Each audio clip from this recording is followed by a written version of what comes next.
Karena Pak Anies juga menjadi salah satu ya sosok yang sering dikritis Pak Anies ya. Dikritik. Saya di pemerintahan, gini kita bertiga di pemerintahan ini. Jadi Bapak di mantan pemerintahan. Jadi kalau berada di wilayah publik, maka kupingnya nggak boleh tipis. Kita dengarkan saja. Bila ungkapan disampaikan dengan akademik, baik-baik saja. Bila ungkapan kritik dilakukan secara kasar, itu ekspresi kemampuan dia dalam mengungkapkan.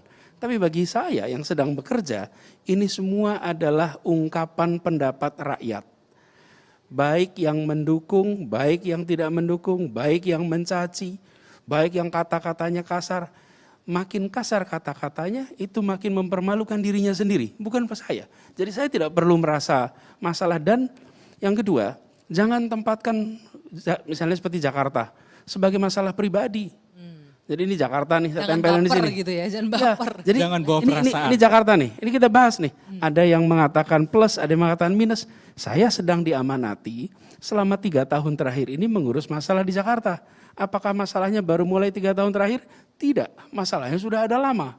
Dan kemudian ketika orang mengkritik, rileks saja. Anggap itu bagian dari ungkapan pandangan. Karena itu saya ketika melihat ketika ada kritik keras, kemudian ada bahkan caci maki. Diserang buzzer juga sering ya di sosial media. Ya, bahkan begini, makin keras itu sebetulnya ini adalah catatan yang akan dibaca oleh anaknya dan oleh cucunya di kemudian hari.